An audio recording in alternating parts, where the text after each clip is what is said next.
we know for a fact that they cannot change the dimension of the frustration of the people in Iran who now want regime change. Why?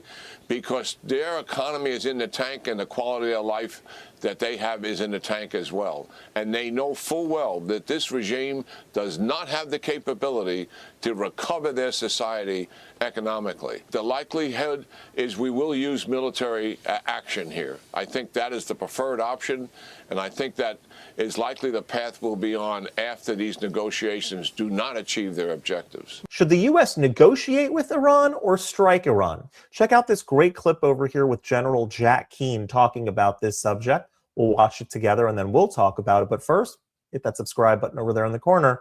We'd love to stay in touch. Check this out. President Trump remaining optimistic on talks with Iran, but still considering sending a second aircraft carrier to strike Iran if negotiations fail. Netanyahu is expected to push for Tehran to stop its uranium enrichment program, scale back ballistic missile development, and cut ties with terrorist proxies across the Middle East. Joining me now is Fox News senior strategic analyst and chairman of the Institute for the Study of War, General Jack Keane. General, good morning to you. Thanks so much for being here. It doesn't seem like a stretch to just have a commitment not to support terrorist proxies across the Middle East. Your reaction to this? Yeah, well, certainly the meeting between these two leaders is certainly, it's quite amazing. President Trump's been in power for 13 months, and this is his 7th meeting with Prime Minister Netanyahu. You got to look at what he is. He's really a wartime commander, and President Trump certainly is full throttle in support of this wartime commander because obviously they're our closest ally in the Middle East. And he is fighting Iran and its proxies, trying to literally destroy the state of Israel. This is what this has been about. And it's remarkable in a sense because it reminds me of Roosevelt and Churchill, when Churchill was dealing with the Nazis and we hadn't been in the war yet, and Roosevelt was supporting him and talking to him on a regular basis, not just providing physical and material support, but obviously also moral support and intellectual support to the endeavor that they're doing. So the two of them seem to be married at the hip here, and I think it's absolutely the right approach. Coming into this, I think where we are is certainly President Trump is holding to the pattern that he's had in the past. Before he uses military force, he tries to establish a relationship and get a diplomatic solution. He has tried that before with Iran. Before the Midnight Hammer attack on their nuclear facilities, and he certainly tried it with the Maduro regime. And this is where we are. And I think Prime Minister Netanyahu coming in certainly has some concerns about what the end state of negotiations would be. You mentioned the 3 major ingredients to them, Maria: nuclear, ballistic missiles, and no support for proxies. Those are likely the objectives. Iran is unlikely to agree to all of that, maybe just some of it, to stall. And why do I say stall? Because that's one of their tactics. They want to put off a military operation. Also, if they could get some kind of a deal, the second objective the Iranians have is to get sanction relief. We know for a fact that they cannot change the dimension of the frustration of the people in Iran who now want regime change. Why?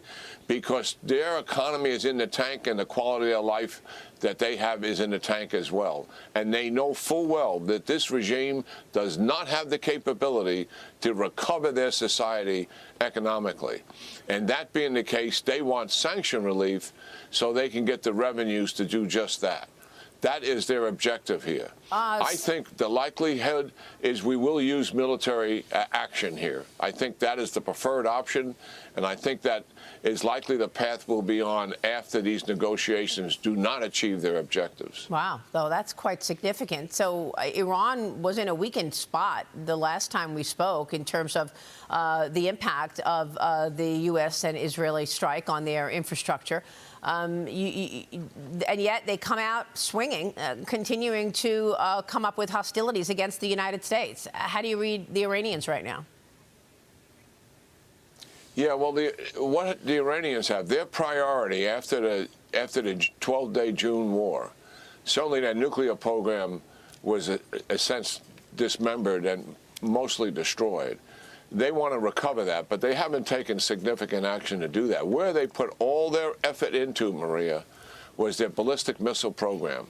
The Israelis took down about 50% of it, of the missiles and storage capability and scores of launchers, but they worked earnestly to recover it. And they have recovered not all of it, but they have recovered much of it. And that is the Israelis' concern. They believe that the near-term threat to them is not a nuclear program, long-term threat for sure. Near-term threat is the ballistic missiles. They also have thousands of drones. Unlikely they would shoot them at Israel because it takes 6 to 8 hours to get there. They would use those against our bases in the region or maybe some of the allies in the region, to include short-range rockets. So Iran does have a retaliation capability, but that is why the buildup is taking place, Maria, in the region, as you identified, and even the potential of bringing more in, is to make certain that retaliation capability that they have in terms of a military strike is destroyed comprehensively very early in any operation that the Israelis and the United States combined would likely conduct against them. There are some moments in history when nations have to decide whether they're serious about their values or merely sentimental about them. General Jack Keane has said that he doesn't believe negotiations with Iran are going to succeed. He says that military strikes may ultimately be necessary. And that's not the language of a warmonger, that's the language of someone who has studied power and patterns and precedent. So let's speak plainly. The Iranian regime has been under sanctions for decades. It has negotiated before under multiple U.S. administrations, yet throughout these negotiations, it's continued enriching uranium far beyond civilian levels. The International Atomic Energy Agency, the IAEA, has repeatedly reported restricted access to inspection sites. And at the same time, Iran funds and arms proxy militias across the Middle East, Hezbollah in Lebanon, Hamas in Gaza, Shiite militias in Iraq, the Houthis in Yemen. These aren't rumors, these are documented policies with documented consequences. A nuclear-armed Iran would not simply change the balance of power, it would ignite a regional arms race. Saudi Arabia has already signaled it, that it would pursue nuclear capability if Iran crossed that threshold. Israel lives under daily threat from Iran's proxies. American troops in the region are routinely targeted by Iranian-backed groups. History teaches us something uncomfortable but clear. Regimes that openly declare death to America and death to Israel should be taken at their word. That's not about pride, it's about prevention. Diplomacy is sacred, but diplomacy without consequence becomes theater. Negotiations only work when they're backed by credible strength. The failure to confront aggression early oftentimes leads to a far greater war later. We learned this in the 20th century at enormous cost. America's interest is not endless war, it's stability. It's deterrence, it's protecting allies, it's safeguarding global energy routes, it's preventing nuclear proliferation. Force, if used, must be precise, must be measured, and must be reluctant. But sometimes the moral use of strength prevents catastrophic weakness. Peace is not achieved by wishing evil away. Peace is secured when good people are strong enough to defend it. And here's the deeper truth. Strength exercised for the sake of life is not aggression, it's responsibility. The world does not need America to be reckless. It needs America to be resolute. Because when free nations stand firm, tyrannies retreat. And sometimes the most compassionate act in history is the courage to say enough. If you like this content overall, that subscribe button over there in the corner. We'd love to stay in touch. Take care.